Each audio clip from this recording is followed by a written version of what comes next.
Hello, everyone. Thank you very much for being here. For those of you who are here with us and those of you who are through Zoom, hello. This is our first LACIS Lunchtime lecture, and we are so happy to have George McReddie as our guest with his talk, Argentina and the US, the Dynamics of a New Economic Relationship. So George McReddie is a retired executive director at Morgan Stanley in New York. During his more than 40-year career in international banking and finance focused on Latin America, McReddie has specialized in a wide variety of financial transactions related to Argentina. He graduated in 1976 with a BA with honors in political science and Ibero-American studies from UW-Madison and has been a member of the Board of Visitors advising the International Division since 2007. Over the past several years, McReddie has been a guest lecturer at UW-Madison on topics related to Argentine economics, politics, and current history, and continues to closely monitor developments in that country. He has lived in Buenos Aires, Sao Paulo, and London, and currently resides outside of Charleston, South Carolina. So welcome, George, and thank you very much for being here. Thank you to everyone for being here. Yes, you can still monitor Argentina from Charleston, South Carolina. It's you know, the world is a small place now. Thank you again for those nice comments. You know, for me, I've dealt with Argentina since I was actually well, before coming to UW. I lived in Argentina in my high school days. I came to UW with an idea of trying to understand what happened in Argentina during the time I lived. This would be the early 70s, and you know, did my political science and Ibero-American studies work here on Argentina about a period between 1966 and 1973, which was one of the military periods, trying to understand that period and how it led to the return of Perón, democracy, and how we got to where we are now. So for me, it's a lifelong interest, and I'm just delighted to be here to kind of put my spin on this new political and economic philosophy, you know, the stage that's really a sharing of ideals, I want to call them ideals, between President Trump, Donald Trump, and Javier Milei, who has been president of Argentina since the end of 2023. I'll talk a little bit about a little background on how Argentine and US relations have ebbed and flowed over the decades, generations, a function of military government, democracies, left-leaning democracies, more center. I mean, it's obviously there's been many substantial changes, but I think at this point, I've never seen anything in all these years where both the US and Argentina recognize in their own words that this is the closest relationship that the two countries have had. Now, this might be the relationship between Milei and Trump and not necessarily, you know, encompass the entire political spectrum. I think, and that's an important point. Is it a personality relationship, or is it more? And I think it's more so. It's more than that. The personality is a function of geopolitical issues, and on Milei's side, it's political survival and financial stability. So it's a very interesting dynamic. So let me, if I may, kind of review with you, you know, and first I want to thank Sarah and Adriana for allowing me to talk about this. It's always fun. I still monitor Argentina. You know, as I said, I lived there. I have two of my kids were born there. I go back all the time. For me, it's a fascinating case study in things that could go wrong, have gone wrong. Maybe they're better now, maybe they're not. So it's really a intellectually challenging environment, both politically and financially, even more so. When I started, when I was when my interest in Argentina started really in when I first arrived working there in the early 80s, where it was at the tail end of a military government, which was the result of there was a U.S. sponsored Operation Condor, which was a very important initiative to root out communist leaning tendencies in the region. People allege that it was responsible for the overthrow of Allende in Chile in 1973. And in Argentina, you had a military government that was basically, once again, trying to hold on until such time the populace could be prepared for a return to democracy, which ultimately happened in 1983, sorry. But interestingly enough, you had U.S. support for a military government until 1982, when you had the Malvinas, the Falklands War, where the U.S. through Alexander Haig tried to negotiate a solution to this, the resolution to the conflict.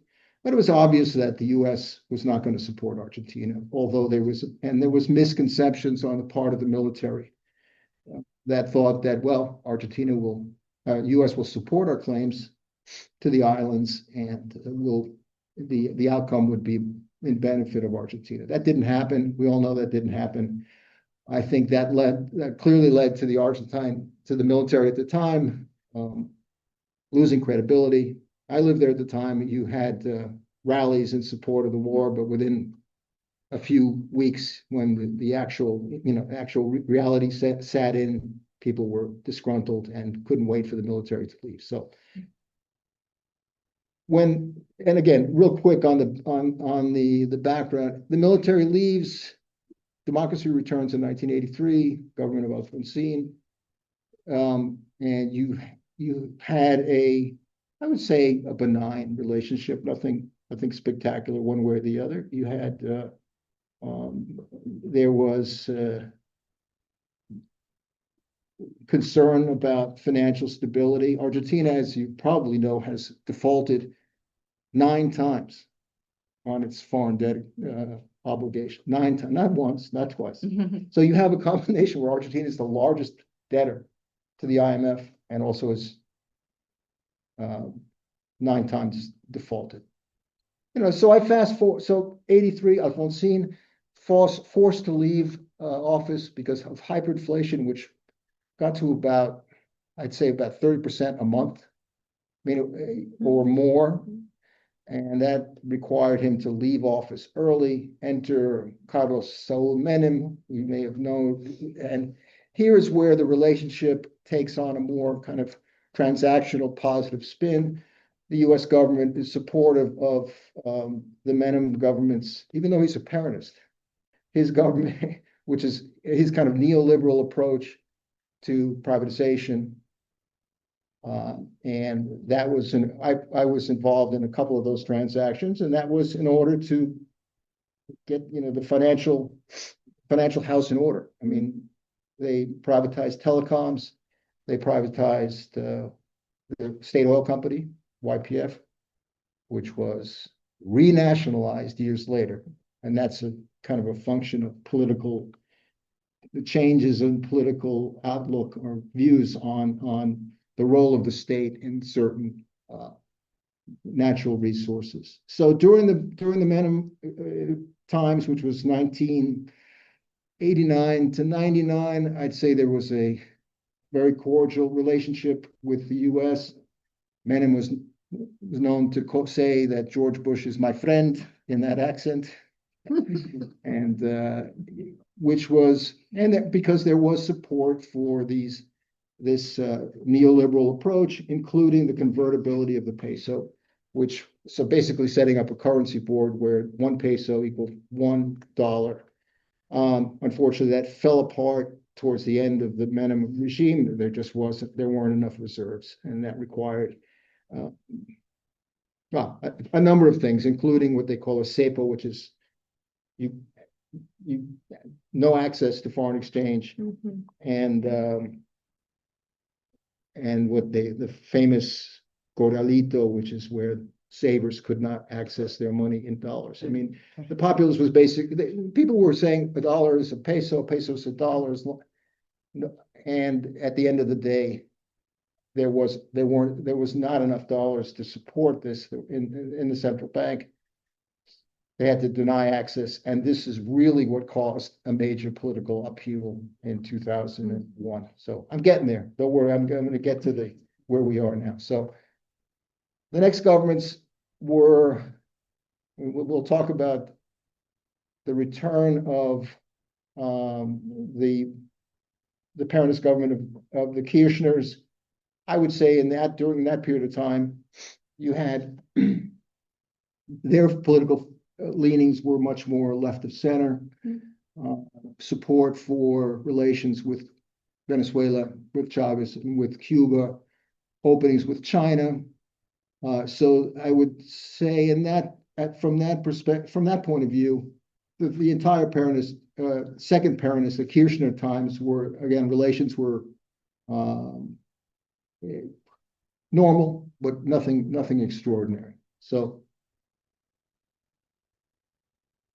when Mauricio Macri became president in 2015, once again, the emphasis shifted right, and the U.S. was very much involved with facilitating access to the IMF, which is a critical, the U.S. has obviously a say as the largest stakeholder in the IMF, and as part of Macri's kind of right of center reforms, facilitated the first drawdown of approximately $20 billion back in 2015.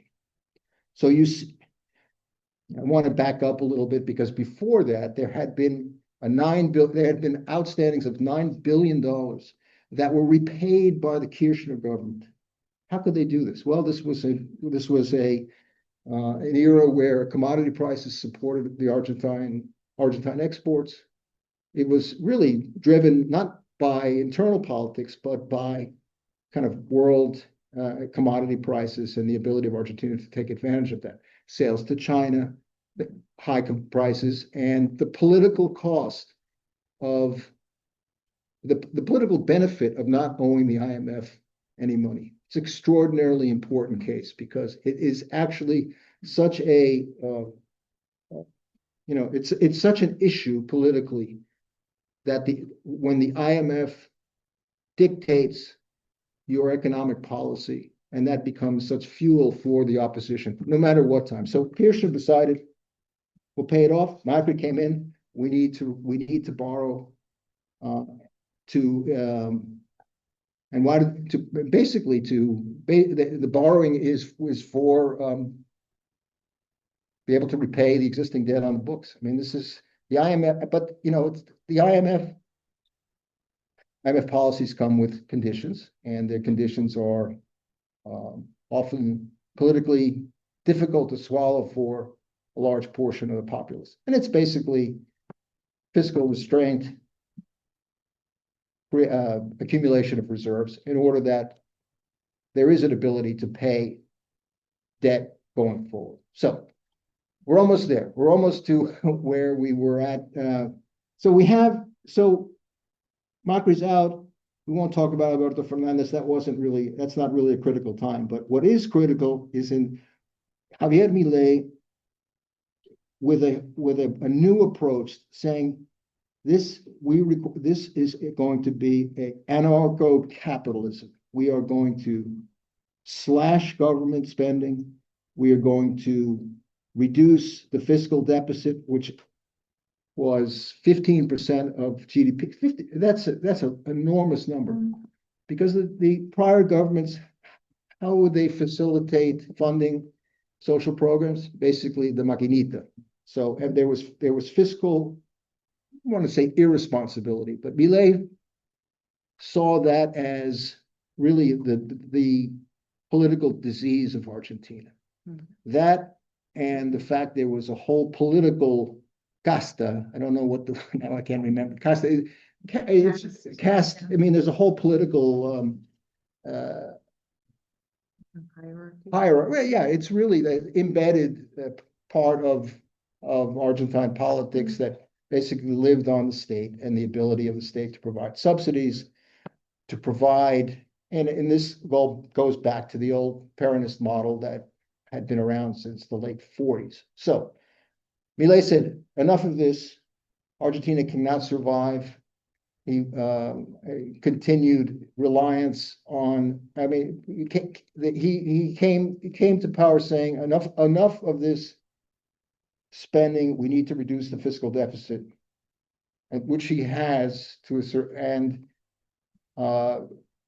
he famously brandished a chainsaw during his election campaign, which would, by the way, show up again in January of 2025 next to Elon Musk. So there's a bit of a tie in there.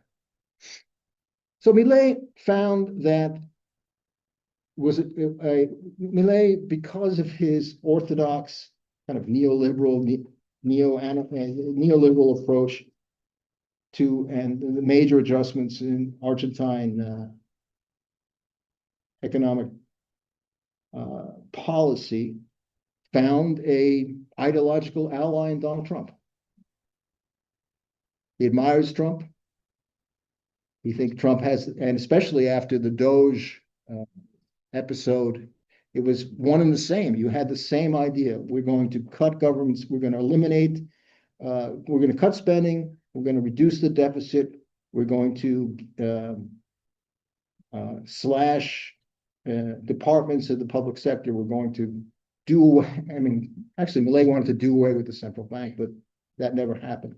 And I guess the point is that he found a political ally, at least ideologically, in Trump. And I just read a piece where Trump and Milei are similar in that they both believe that they own the truth.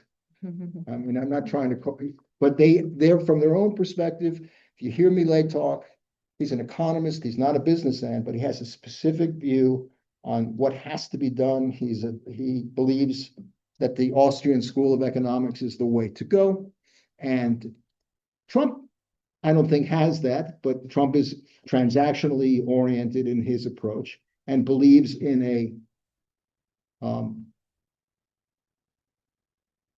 a similar approach to government, clearly demonstrated by what was done by Doge and what was also manifested in parts of the most recent, the big beautiful bill type of thing. So Milei and Trump are politically aligned, but Argentina and the U.S. are completely different. Trump's view of Argentina is quite interesting, because in October, Milei went to Washington. They had a nice sit down and came back with a $20 billion swap line, which is unheard of, really. There's the Treasury Department, Scott Bessement's Treasury, has a facility hasn't been used at all. Well, is infrequently used.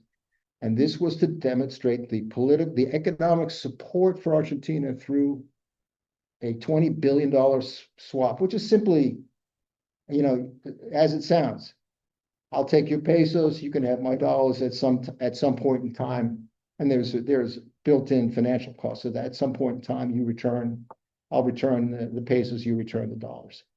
Now, this was done in order that this was done in the aftermath of poor showings in September legislative elections in the province of Buenos Aires. That led to a fair amount of political unrest, but more importantly, a run on the dollar. And take a step back, we were talking about this earlier. Argentina is really a dollar. It's not dollarized, but it's a dollar. I mean, people are concerned about the dollar more than they are the weather type of thing. And it's because of habitual inflation, devaluations, just a series of over the last, I don't know, several decades. I think there's been 13 zeros taken off the peso since my early days in the 80s. So point is that the dollar is key. Whether it's the official rate, whether it's the blue rate, which is a kind of a black market thing. And Argentina has been known to have several different rates of exchange, commercial rates, financial rates, rates for exporters. I mean, but the focus and the emphasis on the value of the peso versus the dollar is critical. And it's kind of a bellwether of how people feel. So when things are when the reforms did not have, even though they substantially reduced inflation in Argentina, the cost of the adjustment was closure. I would say there are a number of things. The cutting of financial of subsidies, expensive to a certain class.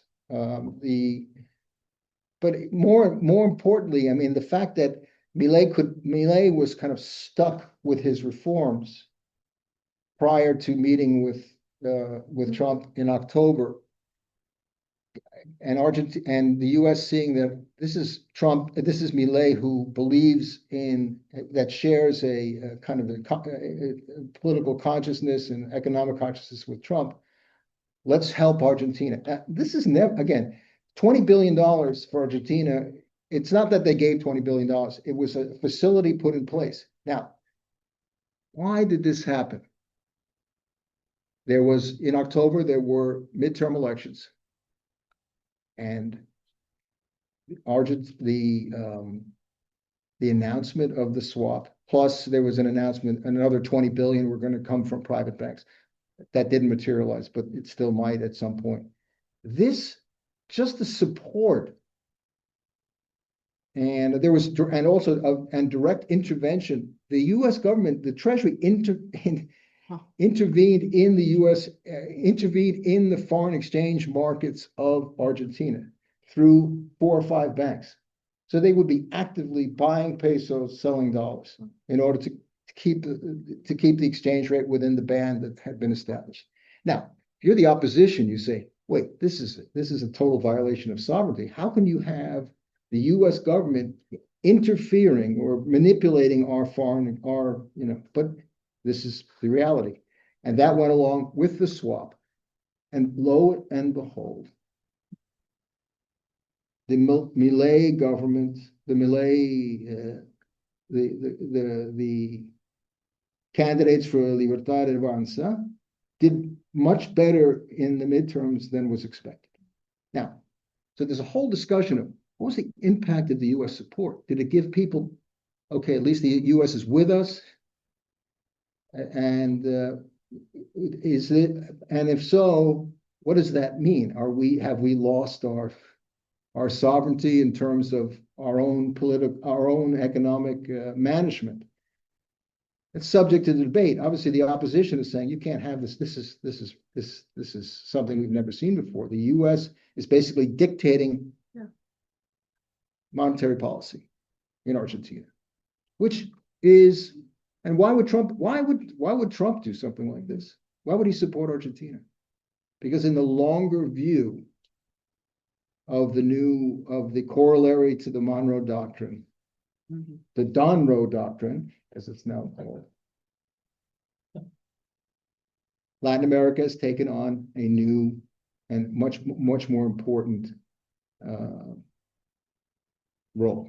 I mean, essentially, and Argentina, you already have that alliance with Trump. Argentina is probably the most ardent supporter of Trump for his view of the entire Western Hemisphere. So with that said, the Trump administration decides to help Argentina. Now, if Milei has re-election in 2027, we don't know how it stands, but it's just fascinating that that Trump's view of his geopolitical view of Latin America, which includes Argentina, is in kind of lockstep with the needs the political needs of Milei in order to stay in office. And right after the swap, but by the way, just that you may wonder what happened to the swap. The swap is a line. The Argentine government drew down $2.5 billion, and you know what? It was repaid already. Surprising. Would that have been the case had that line not been offered by Treasury? You really don't know. I mean, it could be, you don't know what or would there have been a run on the peso, and would the value have broken through the band? And then you would have had more significant problems. The Trump support of Argentina has some political costs as well. I mean, Argentina is not a natural trading partner. It's in this kind of a second tier. You have so it really is. It comes down to an ideological affinity, I think, between the two leaders more than anything else. There's a great picture of Trump and Milei, kind of with the thumbs up and the whole thing. It's quite interesting to watch. The swap was in place. It was repaid. It's still in place. But you know what? There's also a swap on the books that was put there by the Kirchner government with China. How important was it to replace Chinese influence on financial policy? You say, well, China has an $8 billion swap facility. We'll see you that 8 and add, and make it 20. Not the case, but this is a part of a geopolitical strategy to offset influence, I believe, in the region. And it's part of the policy of this administration to kind of reclaim Latin America as its natural sphere of influence. Milei, I think, has handled it reasonably well, although you can't, given Argentine history, if things continue, if inflation stalls out, which it has at 2.5% a month, that's still ridiculous from any standards. Businesses that have been shuttered because the peso is overvalued, so imports are abundant, which leads to unemployment, and his approach to the government supporting through subsidies, through whether it's pensioners or public hospitals, things of that. I mean, there may be a political cost for his reelection. And then what happens? What I'm trying to say is that the next president, if the next president moves back to the left, to what extent will he or she be able to navigate the relationship with the U.S.? But it's funny because you have the Milei economic team, Caputo and his people they're all trained in the U.S. They're all J.P. Morgan, which is great fodder for the opposition. I mean, it's talk about being dominated by U.S. financial interests. But you know what? That's always been the case. You've had, during the days of the privatization, they were run by Merrill Lynch and First Boston. I mean, YPF, the telecoms, it was all, you go with the best financial minds, I think, that are available for these things. But the political cost is saying, we are now dependent on Milei and his J.P. Morgan henchmen. And Argentina is volatile enough that if it gets to a point where you have continued issues of lack of growth, people claim that they can't make it on their salary to the end of the month. I mean, pensions, I don't know what pension payments, about equivalent about $200 a month. The pension system's been broken for a long time. So there's a political cost, whether it's imaginary or felt, or whether it's imaginary or it's real. The Milei relationship with Trump that I see is, it's not permanent, but it's really one of the most unique moments in the relationship between the two countries. Now, Milei, was the first Latin American leader to support the incursion into Venezuela. Not a problem. He said yes. I mean, he's very much in lockstep politically with Trump. He was asked to be part of this Board of Peace, right? Board of Peace in the Davos meeting. But Trump was nice enough to waive the $1 billion fee, because it would be kind of, unless they draw down on the swap line to pay for it.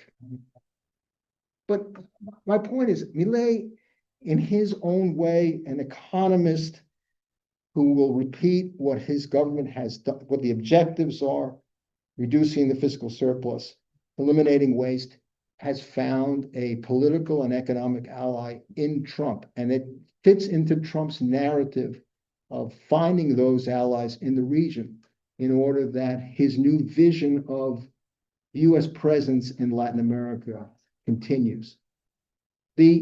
Another interest, the U.S. ambassador to Argentina, Peter Lamelas is his name, has taken on an unusual role. He's gone from he has had meetings with each of the governors of the major provinces to talk about investment opportunities, whether they be in rare earth lithium. Argentina is a major exporter of lithium. You're starting to see where these things kind of all come together. It's been historically unusual for an ambassador to take on that role of business development, but under this administration, that certainly happened. In fact, Argentina, again, after the meeting in October, Argentina and the U.S. signed a new trade agreement. The trade agreement basically said Argentina will open up its markets to U.S. interests, U.S. investments, as the U.S. sees fit. And Argentina may benefit. And the underlying message is that you do this for us on the trade side, we will continue to maintain financial support and help you with the IMF and help you meet their objectives of building reserves. The IMF is very concerned that Argentina has basically very little reserves in the central bank. Again, this whole idea of the dollar is so critical in understanding that dynamic. But the trade agreement with Argentina is pretty much a one-way street. But Milei considers it to be an opportunity. He welcomes investment in critical areas such as mining, oil and gas. Argentina has a major shale in Vaca Muerta that requires substantial development. Argentina is, and I didn't realize until I was researching this, Argentina is the largest lithium exporter, or the third largest lithium exporter in the world.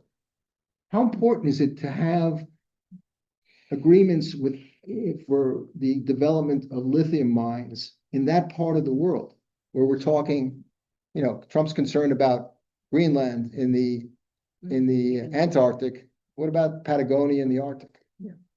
This forms part, I think, of a new vision, and it works well with Milei's. If that vision, it seems to be compatible with Milei's approach to running to running the show. Now, once again, I've lived through it many times. There's no guarantee that Milei will be reelected, but I think there's no question that unless there's a major reversal, that the U.S. emphasis on Latin America will change dramatically. And that's why this is such an interesting, unique time with regard to the relations between the two countries. We talk about the chainsaw. That's his. I remember you saw in January of last year, Milei came up to the inauguration, invited by Trump, and there he was brandishing the chainsaw with Elon Musk, because it was a shared view of government, ridding the government of inefficiencies, subsidies, and the like. So politically attuned, ideologically, but somewhat different. Trump transactional, Milei more of an economic, more of a academic in terms of his approach. I'm really not familiar with the Austrian school. Maybe you could help me on what the Austrian school is and why it's why he's such a fan of it. But it basically says liberty, libertarian views, no interference. Government should not have a view. Government should not deregulation. I forgot to mention deregulation. And Trump is saying, that's fine. You can do that. I just want to make sure that when push comes to shove, we're on the same page in terms of U.S. interests in Argentina. And that's really a very different feel. With that, that's all I have. Thank you. Thanks so much. You're very calm. Thank you very much. We have some time for questions. Yeah, I mean, I retired a couple of years ago, but I continue to monitor things on Argentina. It's very interesting. If you're interested in Argentina, there are many ways you can do that. I found, go on YouTube, and there's like La Nación Más, which is, La Nación is major, obviously, paper. They have news 24/7, and you can get the opposition's view. You have YouTube channels called El Destape, for example. Much more the traditional opposition, left of center. All those people that unfortunately disappeared during the military regime of the 70s, from 76 to 83. So opposite, Milei it's got a juggling. He's becoming more adept politically, but he continues to hear support. I think Besant's the Treasury came out and said, we have never had such a strong relationship with Argentina in our history. And then, what I tried to do is to kind of illustrate why that might be the case without being able to determine, where it goes from here. So I don't know if anyone has any comments. Yeah. I have a question. This was a really helpful talk to give me some grounding in this dynamic in the conversation. I'm wondering if you see in the future any possibility for breakups between Trump and Milei. Like, are there like issues, topics, perspectives where this could be a no-go? I mean, I think we've seen a lot of breakups between President Trump and all sorts of people. So I'm curious about that. I think as long as Milei is in power, I think it maintains the status quo. I think would be concerning is what happens after Milei. I don't see Milei changing his approach, and I certainly don't see Trump changing his approach to Argentina and to the whole hemisphere. So breakup. Now, I think the breakup would happen during the next elections in 2027. I don't see it before that. Especially political support for Venezuela. I mean, it's not only the financial aspects of it. It's the fact and the trade and the commercial aspects that they're all on the same page. Plus supporting the U.S. operations or activities in Venezuela. Right now, thick as thieves. I don't see. I think, in fact, I see Milei because he has won the midterms. He's building more of a political coalition within the Argentine Congress. He's going to be able to push through labor reforms, which are extraordinarily, well, I don't know if Argentina's never had this ability to do so. Menem tried to do it, couldn't get it done. I mean, these are structural changes in the Argentine economy that if he gets through and the economy continues, it kind of resets itself and grows, I think that only strengthens the relationship between them. Yes, sir. Kind of one about strengthening the relationship. You kind of talked about how recently it's strengthened more. Do you think a big part of that would be obviously Bolsonaro and Trump had a great relationship, and I say Lula and Trump have a little more of a complicated relationship? Would you say that plays a part in how the connection between Argentina and Trump has got closer or will? Do you think Yeah, that I think with Brazil being that's a closer? great point. I think, yeah, the relationship between Milei and Lula is, I mean, they basically can't stand each other at the time. I mean, just to make it, you know. And yeah, Trump's admiration for Bolsonaro is well known. So I think that, however, I see Milei softening his approach to Lula. After all, Brazil is Argentina's largest trading partner, so you can't be so dogmatic, you know, with his "Viva la libertad, carajo" thing, which just that's how he ends every speech, you know. So I mean, but to your point, I think that it looks like there's some more pragmatism eventually as part of the rhetoric, and I think Brazil. And you know, and it also raises the point, what about China? Why Brazil, has Argentina rejected China? Not really. There are commercial ties. And Milei is not going to step away from China commercially, but he's going to be pressed to step away from them geopolitically in terms of presence. I mean, I think China has in the south, they have a satellite monitoring. It's non-military. But there's still a presence. I mean, it's non-military for now. But Milei has rejected the outright rejection of China, although it's implied in you know, the fact that we need to have Argentina as an ally, given mineral wealth and its geographic location in the Antarctic. Yeah. Do you think Milei has a plan for both restoring confidence in the peso and getting a handle on like Argentina's long run expected inflation? And like if so, like does he have a plan to include like the central bank, or like what's his kind of view of how to manage that? Managing the peso and the dollar is a work in progress. When Milei took office, there was a gap of almost 100% between the official and the blue, I guess it's politically correct to say blue market now. First thing he did was to devalue the official rate, so the two became, which was, as you would expect, inflationary, largely inflationary. Then they decided they would establish a band, a floor, which represented, I believe it was 2%, no, 1% a month. So what happens over time? Inflation is more than that. Over time, it hits the top of the band, and all of a sudden, the peso is drastically overvalued. You have a flood of imports into Argentina that are much more competitive than local industry.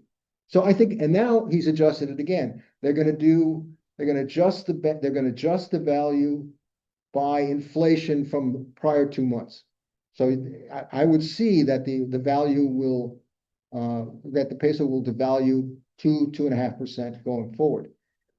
It's a very important balance because Argentina is an export-driven economy. You have to have exchange rates that are attractive. If you don't have them, it's not attractive. And that's why they've always had retentions on exports. I mean, there's the tax on the exports because exporters will wait until it's convenient for them to sell. And that replenishes the central bank coffers. So it's a delicate balance. I don't have a crystal ball to where the peso is. All I know is that during the convertibility in the 90s, it was 1-to-1, and now it's 1,500 to 1. So go figure. And all that inflation. I mean, they weren't in Alfonsine, there's inflation of, they used to basically change the price on the menu before, you order, and then at the end of by the time the bill came, it was up another 5%. Now they use digital menus.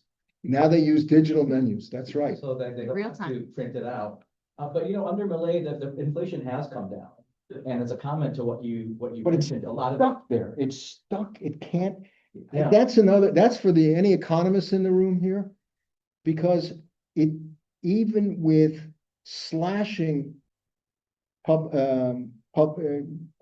basically the printing press, which was an old Peronist trick. They just basically, you want political favors, boom. And that's why inflation at the end of the last Paris regime was so out of control. What's the lag? How can you get past this 2.5% per month? We're already in the third year. We're actually, we were in the third year of his administration. It seems to be stuck. Well, my comment was gonna be about how, the thread you wove, I think comparing, what's happening in the US, what's happening in Argentina, the voters around the world don't seem very patient anymore. And they kind of swing, 1 to 1. And with McReddie, they only let him have 1 term. And so that's where you're talking about this being stuck. I just wonder how patient the Argentines will be. The inflation has come down, but in order for Argentine exports to rise further, I think they need efficiencies. And that's why you're talking about this one-way view of the US going in. They need a lot of investment to go in to fix those industries, to get them globally competitive and efficient. Absolutely right. And so I think that's where I think it's going to be up to the voters actually to see if they're patient enough this time. Because under McReddie, you started seeing some of these things moving forward, but then they also switched out. under McReddie, as you know, because I was involved on the financing side, McReddie basically said, okay, we are going to borrow from the IMF. We're going to issue bonds. They issued a 100-year bond under McReddie, a 100-year bond. Who would be stupid enough to buy an Argentine bond that matures 100 years? Me. I fell for the hype. Best economic team. Is this still recording? But that money could buy. I mean, and that added additional, obviously, tremendous amount of. There were different ways to finance Argentina. The printing press is one, external debt is another. Argentina, leads the world, as I said, in defaults. The amount of debt to GDP is enormous. Well, it's enormous for an economy that size. But yeah, people are impatient. And the message of, do we want to be beholden to the IMF that requires these these severe adjustments, the public policy? And the only way they can vote, the only way they can demonstrate that is at the voters, at the ballot box next time around. I think I saw a question back there. And Yes, sir. Yeah, I have a question about, you mentioned the kind of ideological similarities between Trump and Milei. Yeah. I was wondering how that actually plays out, like in governments and in their popularity. Like we've seen with Trump's Doge, that kind of resulted in, I would say it was kind of disastrous and kind of led to like a loss in legitimacy. Was there something similar happening there in Milei's case? Yeah, I think so. I think Milei surprisingly won. I mean, was elected with that kind of, okay, things have gotten so bad. We have to make a kind of, we have to grandstand. We have to make such a, take out the chainsaw. This is, what's happened in the past can't continue. The corruption, the government spending, the bloating of the public sector, that's what got him elected, surprisingly. It's actually a very surprising outcome. Younger voters that, I mean, he didn't get elected by a lot, but in the second round, he had 52% or something like that, which is fine, but you still have another 48%. So yes, but to your point, I mean, I don't know if I'm answering your question, but it's all a question of patience. You have a lot of people in Argentina that are, I mean, although if the poverty level has people it's improved, that's because the calculation, the canasta familiar has changed as well. So what was 46% at the beginning is now down to 30%, but still 30% poverty in a country like Argentina is still a number. I don't know if that helps at all. Oh, yeah. No, my question is more hypothetical, but just like within like the next few years, and I know you talked about that upcoming election. I'm like looking at like the current opposition, I guess, in Argentina and like the left movement. Like, what would you see happening if like they were to come into a position of power? Like, do you see like kind of like an economic downfall occurring and just sort of like with losing these relations and this like transactional relationship they have with US, like, and how dependent they maybe are Like, do you see like a potential like US intervention occurring, especially with how you said they are like third lithium exporters? I'm looking at how Trump is like intervening in other countries with exports. How do you see like I maybe? think that's a great question. First of all, there's no clear leader of the opposition, which is one thing that Milei has going for. You have the governor of the province, Axel Kicillof. The Peronist, the Kirchnerista movement is in pretty much disarray. However, if there's discontent and Milei is out or in 2027, I see a shift of the pendulum. I see a reversal of certain policies. I see a return to deficit spending to support the political objectives of the opposition. That's the key. The Kirchner and the Peronist governments, they printed money. They basically, I want to say they bought votes, but they bought votes, basically. So, and if that happens, Trump's already said it. Bye-bye, ciao Argentina, because that's not conducive to his kind of view of how they can be allies going forward. So it's a very delicate thing. Trump said something very interesting. He said, what if Milei's party loses the midterms? Well, they're going to just, too bad. We're just going to wait and see. I mean, it's really, to your point, it's really a function of the political dynamics. And this is where it is. This is the snapshot now. A lot can change. I don't think that the U.S. Midterm elections will have any effect. But I certainly think that the Argentine presidential elections next year will have an effect. But it's really an interesting thing. You have a government that there's still people that believe in Milei. They think that this is the way to go. This is the future. We've had 80 years of Peronism. And this is time to really take the chainsaw to it and basically get back to fundamentals. But patience is not forever. Yeah. I'm kind of going off, you talked about stability more now. I mean, I don't want energy. Anyone at the time when inflation was going high, for anyone that could leave was leaving. I mean, a lot of people leaving the country. As things have gotten better now, do you see Argentinians coming back, would you say, or do you not see that happening in the future? I don't see that. This is not Venezuela. There's no mass exodus of Argentines. They're going to Miami a lot more to travel because the peso is completely overvalued. So a trip to Miami is cheap.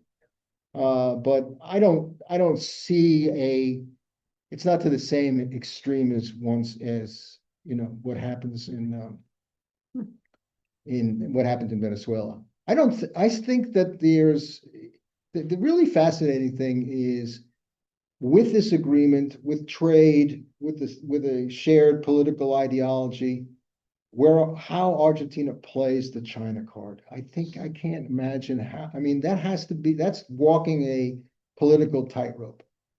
You need Chinese, and the opposition said, hey, wait a second, Milei, China. This is the opposition view. The U.S. is a country on the decline, and China is a country that's rising. Why are you choosing the wrong side? This is actually a very kind of well-developed approach, and it may ring true. The Chinese have been again, under the two Kirchners, under Christina and Esther, there was an opening of relations with China. Interestingly enough, just as an aside, the Kirchner, I think Christina's ambassador to China was a guy named Sabino Baca Naranjo. Now, for those of you that don't remember Argentine history, his father was one of the founders of the Montoneros, which is a guerrilla group that was an offshoot of Peronism during the 70s. Of many that were disappeared, and a left-wing Peronist group. Pro-China, I see the Peronist government, if it returns, to basically try to not negate, but to counterbalance US influence on policy and replace it with that of China. Again, I'm not an economist.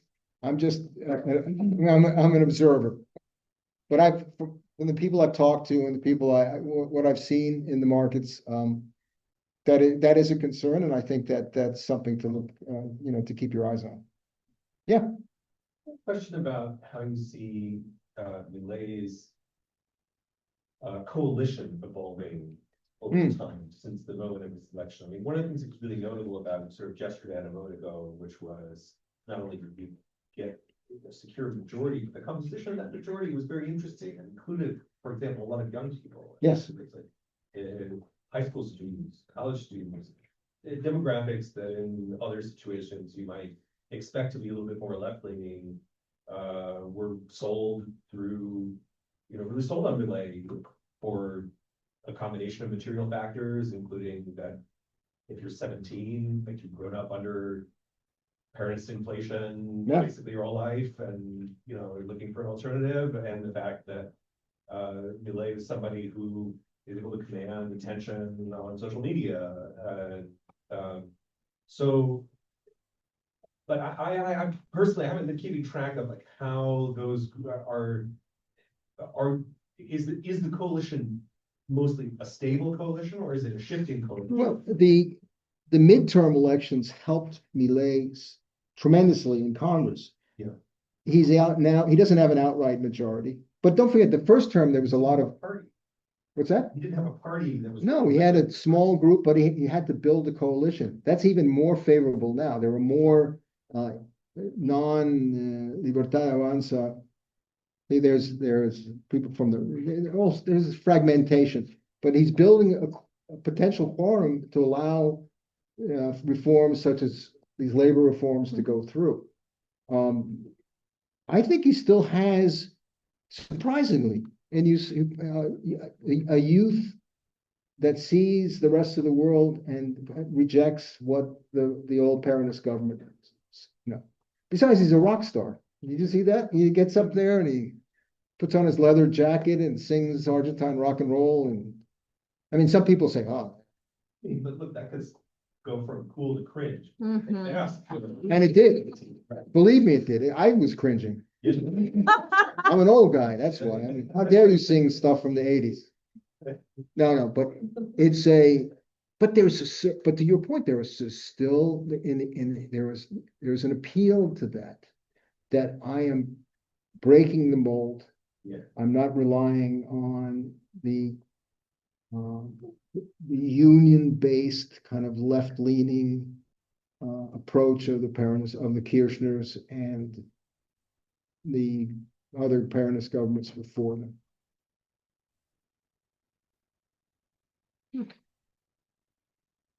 Time for a last question, pretty short. I do have a question. I don't know to what extent you can answer this because it's kind of leaning more towards the environmental social side. Yeah. But in regard to Argentina being a huge exporter in lithium, and obviously that interests and benefits the US, especially Elon with Tesla.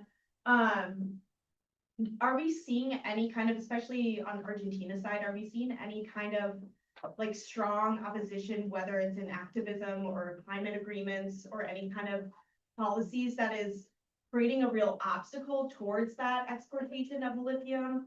I mean, I don't really know the geography of where these mines are located, but I can imagine some of them impeding on protected areas or indigenous lands. I mean, I know it's a continual issue. No, the US it's an larger forces excellent. have always been interested in Latin America. I think that if there was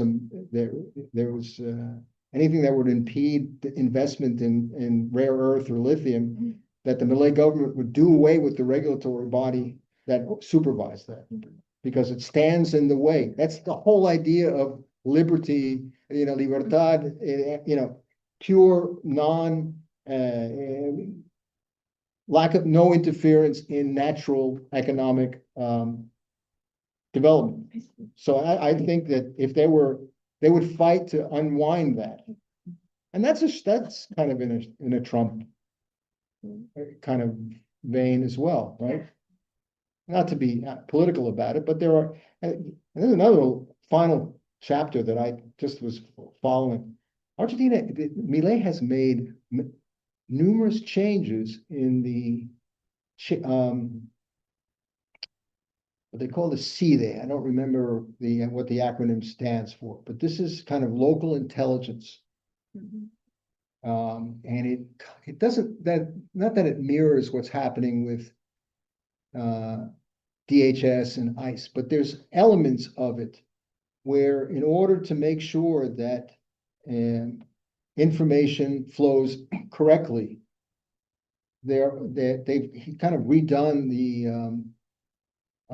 the security services within Argentina, which are notorious to begin with. I mean, I don't know if you remember years ago, about 10 years ago, this lawyer was killed in his apartment because he was investigating the relationship between Iran and Argentina, the cover-up of still not solved. So you have this, and allegedly the security services were involved in something like that. But so there is that also, now that's something that the left is making a point. Say, look, Trump's doing this with ICE, we're doing this with CIDE. You see, they're on the same page. That's not a good thing for some people. Well, thank you very much for being here. Thank you. Thanks, everybody. Thank you.